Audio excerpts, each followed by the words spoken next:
minutos e nós vamos conversar com o professor de Relações Internacionais da Universidade do Estado do Rio de Janeiro, UERJ, Williams Gonçalves. Bom dia, Williams. Bom dia, Glauco. Na última terça-feira, a deputada do Partido Conservador Liz Truss foi empossada como a mais nova primeira-ministra do Reino Unido. Ela que substitui Boris Johnson, também do Partido Conservador, que acabou caindo após uma série de denúncias sobre a atuação durante a pandemia da Covid-19. O que esperar do mandato dessa deputada do Partido Conservador, Williams? Bom, o Boris Johnson caiu por comportamento inconveniente, por comportamento inadequado. Não foi por razões políticas. De modo que não podemos esperar, não é de se aguardar, qualquer mudança significativa na direção do governo inglês, sob a liderança da senhora Liz Truss, né? Ela, inclusive, no seu discurso de posse, elogiou muito Boris Johnson, elogiou o fato dele ter promovido o Brexit e também elogiou o seu comportamento em face de Putin, da Rússia. De modo que, do ponto de vista político, ideológico, não há muita mudança a aguardar. E, por outro lado, ela enfrenta uma situação, vai ter que enfrentar uma situação muito, muito difícil, que não é apenas do Reino Unido, é de toda a Europa, que é a inflação alta e o preço dos combustíveis também altos, né? Esse será o grande desafio, que ele, inclusive, já afirmou que vai procurar resolver mediante congelamento de preços e redução dos impostos. Essa é uma receita tradicional dos conservadores ingleses. Inclusive, ela falou, né, que na economia a agenda dela é radicalmente neoliberal. Ela disse que vai reduzir a carga tributária e não distribuir esmolas, quando foi perguntada sobre qual será seu programa de governo na área. Mas, pela primeira vez, também o Reino Unido não vai ter nenhum homem branco nos 4 principais postos do governo. Isso porque ela anunciou também que pretende aumentar a diversidade do gabinete do primeiro-ministro ali na Inglaterra. Isso são sinalizações, tem uma sinalização, na verdade, para um campo progressista, mas, como você ressaltou, Williams, na economia vai continuar também essa tônica neoliberal.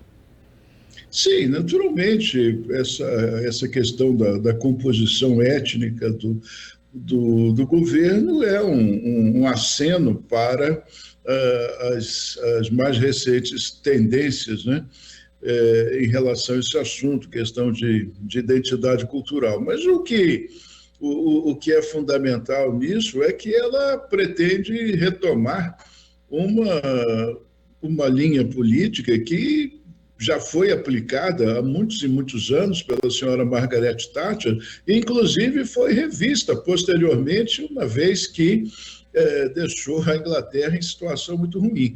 E ela agora volta à carga, né? Ela se apresenta praticamente como uma nova Margaret Thatcher 2, Rise Again, né? Então, essa que é a questão fundamental. Agora, se quem vai aplicar essa política é branco, negro, mestiço, isso acaba sendo secundário, né? Agora, Williams, como você falou, esse receituário neoliberal já foi aplicado uma vez na Inglaterra e não deu certo, né? Você aplicar esse receituário, ainda mais no momento de crise econômica, como vive não só o Reino Unido, mas toda a Europa, é algo que você vê como algo com possibilidade de sucesso na prática, ou isso pode acabar trazendo o Partido Trabalhista de novo ao poder? Lembrando, inclusive, que tem hoje pesquisas apontando que o Partido Trabalhista já tem uma popularidade maior do que o Partido Conservador, e se houvesse eleições, talvez ele fosse até bem sucedido. Bom, isso, no meu entendimento, representa uma dificuldade em elaborar pensamentos novos, elaborar saídas novas para a crise que se vive, né? O fato de os conservadores tentarem repetir um neoliberalismo, né, que na época nem se falava em neoliberalismo. A Thatcher, na época, era considerada neoconservadora, assim como Ronald Reagan. Depois, com a prática deles, é que se foi falar em neoliberalismo. Mas, seja como for, essa tentativa de repetir uma receita, como eu disse antes, revela uma falta de imaginação. Mas essa falta de imaginação não é apenas do Partido Conservador, né? É de todo o espectro político ideológico. A esquerda padece do mesmo mal, do mesmo problema, né? Quer dizer, o mundo hoje apresenta questões, apresenta desafios, né, que as velhas receitas elas já não encantam, elas já não seduzem ou não produzem os efeitos esperados, né? Quer dizer, haja vista a eleição do Partido Conservador na Inglaterra, depois de tudo que a Inglaterra passou, com Margaret Thatcher, etc., né? Então, se voltar para o Partido Conservador, que vem na esteira do Brexit, né, das manifestações xenófobas, tudo isso, né? Então, na verdade, é uma crise, né? Vivemos uma crise geral e a proposta desse governo é um sintoma dessa crise, não é uma resposta eficaz, já se sabe de antemão, mas é um sintoma da crise. Agora, você citou que um dos desafios da nova primeira-ministra britânica é justamente a enfrentar a situação da Ucrânia. A Ucrânia que assumiu a autoria de ataques a bases russas na Crimeia, os bombardeios que destruíram aviões e também geraram aí algum constrangimento a Moscou, indicando uma possibilidade de início de contraofensiva da Ucrânia em relação à Rússia. Como é que você vê a situação desse conflito hoje, já no caminho aí de 200 dias, Williams?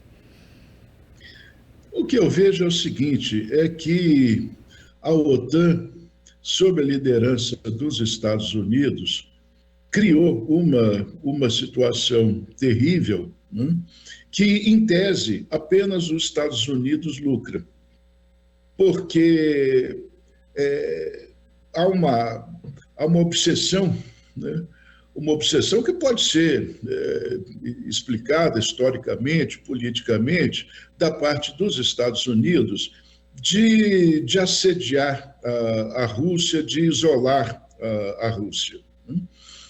Aliás, o governo Trump foi uma exceção. O Trump, a princípio, tinha um bom relacionamento com a Rússia e, por causa disso, bom relacionamento com o Putin, né? E, por causa disso, inclusive, ele foi muito pressionado, surgindo todas aquelas notícias, todas aquelas matérias que foram parar no Congresso, né? E deu uma confusão muito grande, afirmando que os hackers russos haviam se imiscuído na eleição, havia influído na eleição do Trump, né? O que revelava que, né, não se aceitava, uma parte importante do establishment norte-americano não aceitava o bom relacionamento com a Rússia. E quando Biden assumiu, então veio a velha política de pressionar a Rússia. E fizeram uma provocação que eles sabiam que o Putin ia responder. Essa foi uma situação muito parecida, já se disse muito isso, não direi nenhuma novidade, com os foguetes em Cuba em 1962, quando os soviéticos instalaram os foguetes em Cuba para a proteção de Cuba contra uma nova tentativa norte-americana de desestabilização do governo de Fidel Castro.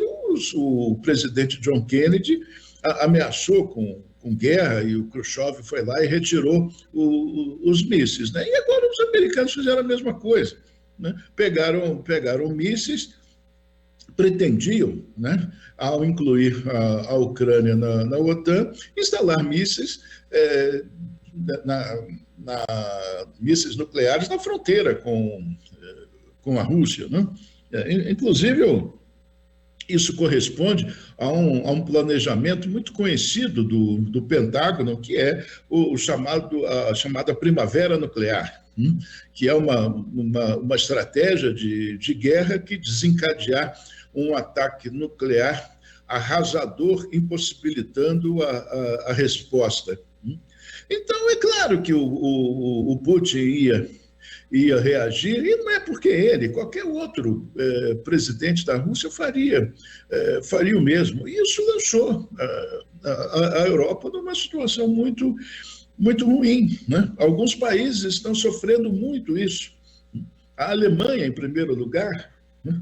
E eu poderia desenvolver isso, que isso não é por acaso, porque a Alemanha, assim como o Japão no Oriente, né, são dois países importantíssimos na estratégia norte-americana de se manter numa posição hegemônica. Até hoje, os Estados Unidos mantêm bases militares, né, tanto no Japão como na Alemanha. Portanto, a soberania alemã ela é relativa, porque é uma presença forte de militares norte-americanos. Então, isso criou uma situação tremenda. Agora os europeus acusam o Putin de estar fazendo chantagem com o fornecimento de gás. Isso chega a ser cômico, né? Porque depois que fizeram a provocação, que ele respondeu à provocação, que bloquearam as contas da Rússia, confiscaram bens de cidadãos russos, agora se queixam da chantagem econômica. Queriam o quê? Queriam que os russos sofressem tudo isso calados? É uma coisa assim, impressionante, né? Uma coisa chega a ser infantil, essa argumentação. E quem está lucrando com isso são os Estados Unidos. É os Estados Unidos que está lucrando com isso. Mas de qualquer forma, mesmo que esteja lucrando politicamente, eu considero um lucro relativo, porque é uma tentativa desesperada de manter uma situação, um estado de coisas que já não corresponde à realidade, né? Porque os próprios Estados Unidos hoje vivem uma crise terrível, né? A nação norte-americana hoje é uma nação dividida, e uma pesquisa recente afirma que para uma boa parcela da sociedade norte-americana uma guerra civil é uma coisa que está no horizonte, é uma coisa previsível. Então é uma situação muito, muito complexa, né? E, naturalmente, a guerra da Ucrânia, detonada de uma maneira completamente irresponsável, está pesando muito.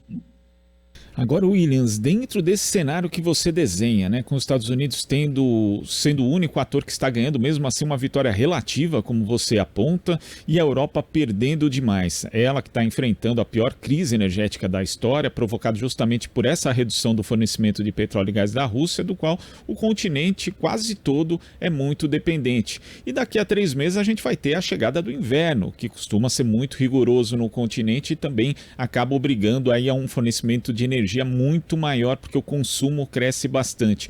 Diante desse quadro, você acredita que a Europa, ou pelo menos alguns governos da Europa, comecem a repensar essa estratégia em relação à Rússia, né, de enfrentamento, Williams? Olha, a Europa Ocidental, ela se colocou numa posição de subalternidade aos Estados Unidos, né?